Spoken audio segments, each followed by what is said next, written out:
Chapter 10. Void. Gojo was staring into his teacup, trying to decide if it would be a good idea to confess to Shoko what he had done at Hybera Village.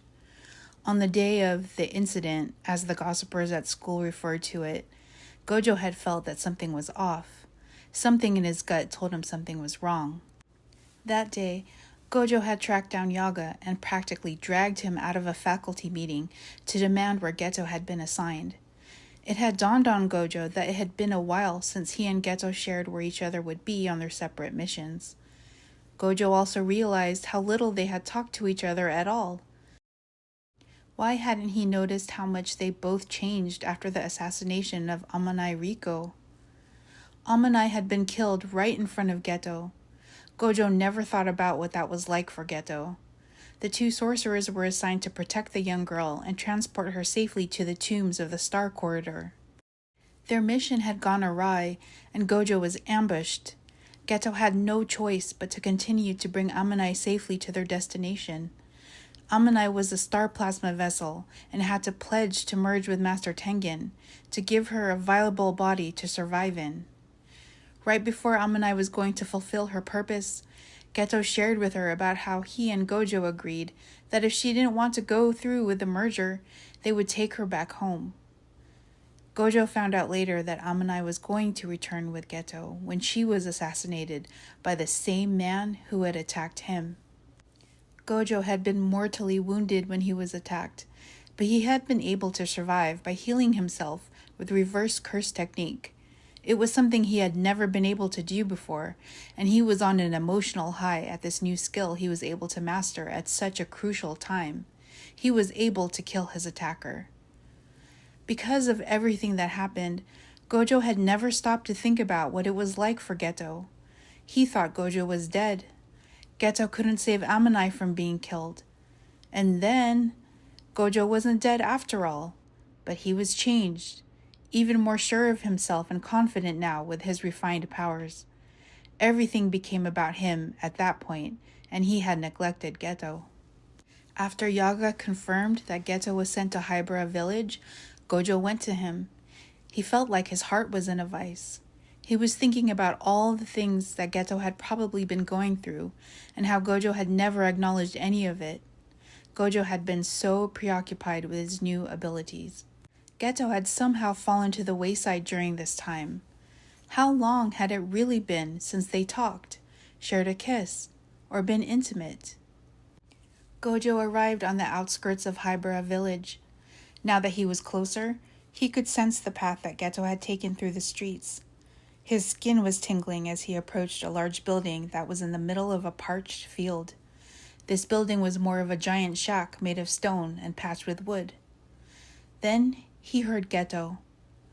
Gojo broke into a run and entered the shack, not prepared for the scene in front of him. Geto had his back to Gojo, his arm in the air, and a blue flame emanating from his hand.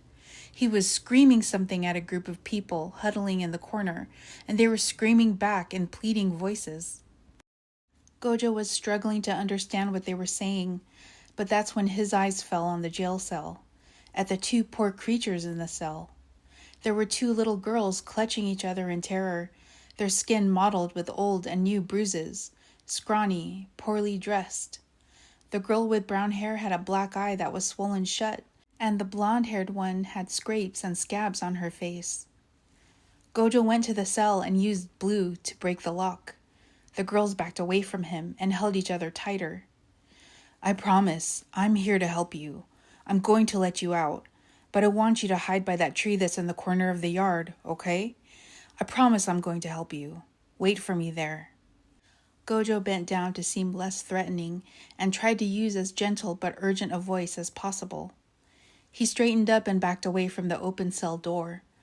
The girls stood motionless for a moment, but the temptation of escape was too much, and they fled past Gojo, holding each other's hand.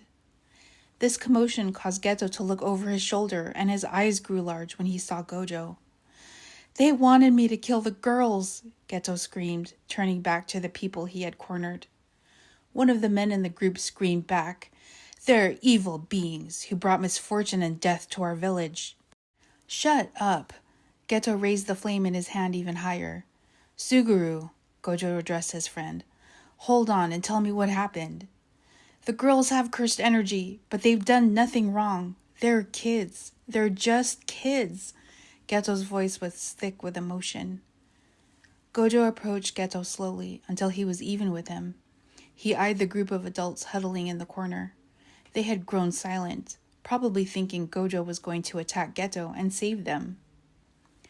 Gojo stared at the villagers with his icy blue eyes. Get out of here right now, and I won't report you to Jujutsu headquarters, he said threateningly through gritted teeth. It was a lie, but the group scrambled past the two sorcerers as Gojo grabbed Geto's arm. Satoru, I'm going to burn this fucking village down and everyone in it. Geto tried to shove Gojo away. I'm sick of risking my life for these fucking monkeys. I'm sick of my friends dying trying to save these fucking monkeys. They can't even use Jujutsu powers, and yet they treat us like garbage. Geto sounded hysterical, and he shoved Gojo forward with his body when he couldn't get his arm out of Gojo's grip. Non-sorcerers are the reason why we're suffering. They all deserve to die.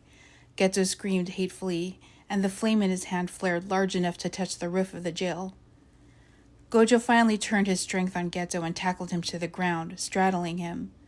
The flame in Geto's hand went out, but the jail was already on fire. Geto reacted like a wild animal caught in a trap. He screamed as he was fighting back. Fuck you, Satoru, Geto spat. You left me. You left me. You fucking left me behind. Gojo was shocked at this accusation. Geto was getting wilder and more hysterical. Gojo made a quick decision and subdued Geto with unlimited void, hoping that in his haste he ended the domain quickly enough that Geto wasn't harmed permanently. But he needed to stop the fire and get Geto and the girls back to Jujutsu High. Gojo extinguished the flames, but when he turned back to Geto, Geto looked lifeless.